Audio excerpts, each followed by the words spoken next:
ایک طالب علم کسی ملک کے مدرسے میں علم حاصل کر رہا تھا۔ اس ملک کا جو بادشاہ تھا اس کی ایک خوبصورت بیٹی تھی۔ وہ شہزادی بہت خوبصورت اور جوان تھی۔ طالب علم بھی جوان تھا۔ اس کا دل بادشاہ کی بیٹی پر آ گیا۔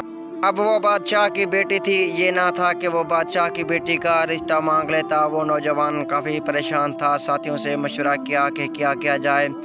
ساتھیوں نے اسے زبردست تنقید کا نشانہ بنایا۔ تمہارا دماغ خراب ہو گیا ہے، بادشاہ سلامت کو پتہ چلا تو آپ کو زندہ تیل میں جلا دے گا۔ اب وہ نوجوان بہت زیادہ پریشان ہوا، کچھ سمجھ میں نہیں آ رہا تھا۔ بالآخر اس نے فیصلہ کر دیا، اس پریشانی سے اچھا یہ ہوگا کہ بادشاہ کی خدمت میں درخواست کروں، پھر قسمت اپنی ہے، تیل میں جلنا نصیب ہو یا بادشاہ کی بیٹی۔ اب وہ نوجوان بادشاہ کے دربار میں حاضر ہوا۔ بادشاہ نے آنے کی وجہ پوچھی تو نوجوان نے گھبراہٹ کے عالم میں اپنا قصہ سنا دیا کہ بادشاہ سلامت، میرا آپ کی بیٹی پر دل آ گیا ہے۔ اب آپ میرے پر احسان کر کے اپنی بیٹی کا نکاح مجھ سے کر دو۔ بادشاہ کو غصہ آیا، اس نوجوان کی حیثیت دیکھو، میری بیٹی کا مجھ سے رشتہ مانگنا دیکھو۔ بادشاہ سلامت نے سوچنا شروع کر دیا، اس نوجوان کو کیا جواب دیا جائے تاکہ رشتہ مانگنے سے انکار کر دے۔ بادشاہ نے نوجوان کے سامنے ایک شرط رکھی کہ اگر آپ نے اس شرط کو پورا کیا تو میں اپنی شہزادی کا نکاح آپ سے کرا دوں گا۔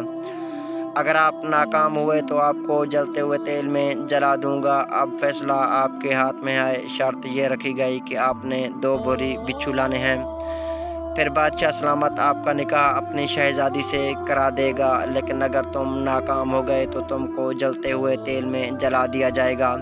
بادشاہ نے یہ شرط اس وجہ سے رکھی کہ اتنا زیادہ بچھو یہ نوجوان کہاں سے لائے گا۔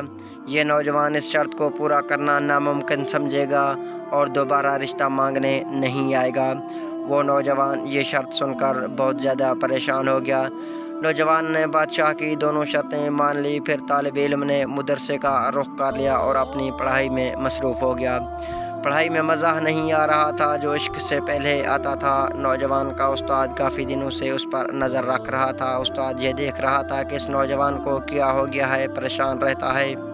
ایک دن استاد نے اسے اپنے پاس بلا کر پریشان ہونے کی وجہ پوچھی۔ نوجوان نے پورا قصہ سنا دیا۔ استاد نے نوجوان کو سمجھتے ہوئے کہا، تم پریشان نہ ہو، میں آپ کو بچھو جمع کرنے کا بتا دوں گا۔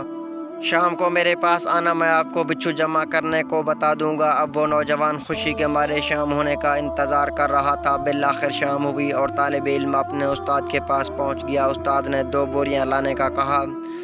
جب نوجوان نے بوریاں لا کر استاد کے سامنے لا کر پیش کی تو استاد نے قبرستان میں ایک قبر کا پتہ بتا کر کہا، فلاں قبر پر جاؤ، قبر سے ساری مٹی ہٹا دو۔ جب آخر میں شروع کی ایک اینٹ رہ جائے تو اسے نکال کر بوری کا منہ سوراخ پر رکھ۔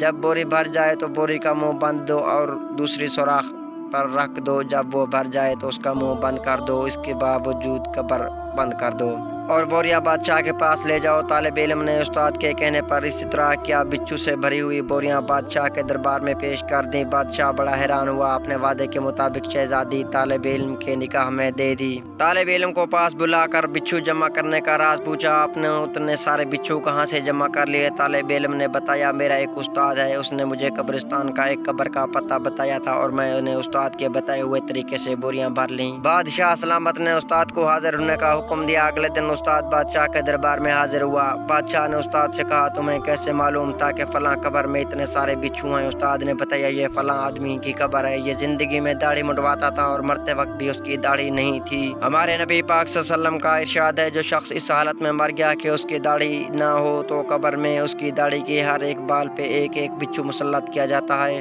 حضور صلی اللہ علیہ وسلم کی بات کبھی جھوٹی نہیں ہو سکتی، اس لیے میں نے اس قبر سے بچھو جمع کرنے کا کہا اور قبر کا پتہ بتا دیا۔